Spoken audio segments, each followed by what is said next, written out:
bằng hai mình thêm lơi chậm này đăng tu tơ muối từ lơ cam mơ eco từ lơ sợi tiền lai đại miền tây pu đại miền côn ngá nơi nông pu mà nói muốn cầm nợ chẳng có từ du đăng chỉ trơn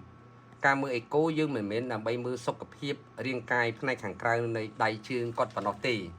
dương anh mưa nước này sải rác hàng nóng miền tây bảy đố nè bảy đố có kinh miền ấy miền tầm đồng bảy đố đuôi miền trắng miền buồn thọt tì mũi thọt tì pi thọt tì bay thọt tì buồn hay miền pra bảy đố và háo cứ bị ở miền này bản tay pe class tới ban mưa đăng tập và hao rồi có bảy đố khối biết ban thần là đăng thần là không pua tập ban đăng tê tại America chia ba nam muối chia là không pua mà đái muốn pe cài tê toแต่การให้กี่โยแต่เวียกัดหรือกี่โยแต่chia ba mình to coi cầm nợ chẳng con ông pua pe class bị bạn để cam mưa ná dương mình chia chủng niên nè mưa chủng ngữ bảy đôn từng ọt niên long tế có bà đạiแต่lấy côn quạt người ní ọt miền pa nhà há chủng ngữ bảy đôn côn ngá là không pua quạt tỉ quạt ở dục côn quạt sam sập bay ở tít và này thật lúc khai nơi trong ngày ti mà phay muối khai đọc mùiแต่ở vậy để con sầm co nè từ mưa từ lơ cả liên côn ngà hai ta tờ nôm chẳng bà pon tờ răng nôm bị miền cả liên pi song khang bị miền chơi hàng đầm chẳng khơi nhẹ cả liên này rít tức đọ được không cả liên chẳng hai đấy man chỉ độ về miền tức đọ được không cả liên vì miền mua cả ta mua là hai bị trơn tẹt tôn thò mà chiết nay chỉ độ được không pua mà đái muốn cầm nạt nắng pe khác cả ta gen geneticหรือcả DNA cả ta chromosome chẳng hạnพวกนั้นđược trong chromosome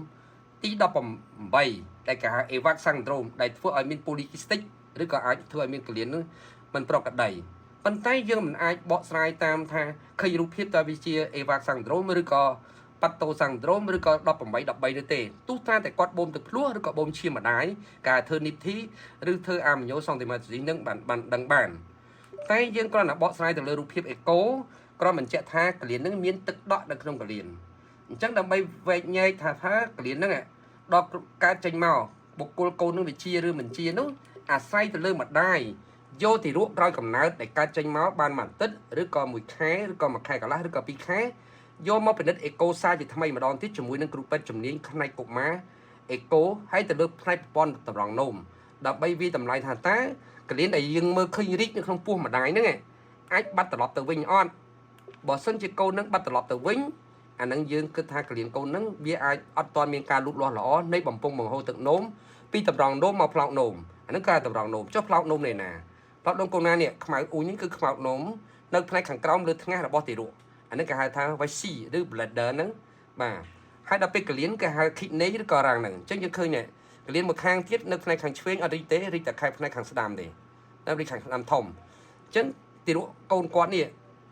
គាត់មានកូនមុនគាត់ធ្លាប់មានកលៀនរីកចឹងដែរកូនទី1ហ៎បាទឥឡូវកើតបានប៉ុន្មានឆ្នាំហើយកូនទី1ហ្នឹង2ឆ្នាំឥឡូវយកល្អយកគាត់ទៅមើលអេកូឡើងវិញទៅលើកលៀនហ្នឹងអាមួយកលៀនអាមួយតម្រង់នោមដូចតែគ្នាទេពាក្យហ្នឹង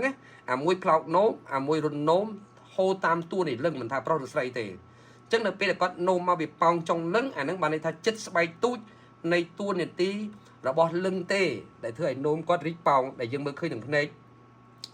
នៅលើតងនៅលើដងតួនេះលឹងតែដល់ពេលយើងមើលអេកូនេះទឹកដក់នៅក្នុងកលៀននោះតាយើងមិនមែនមើលលឹងកូនងាណា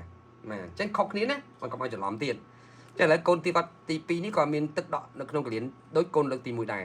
អញ្ចឹងយើងមិនដឹងថាវាជាកូនទី1ក៏អញ្ចឹងកូនទី2អញ្ចឹងយើងមិនដឹងថាវាជា gen ជា DNA ទេដោយសារយើងអត់បានបូមឈាមមើលឬក៏បញ្ជាក់បូមទឹកភ្លោះមើលអញ្ចឹងយើងគ្រាន់តែថាឲ្យជាដំណឹងដឹងដល់ស្ត្រីទូទៅយល់បាទ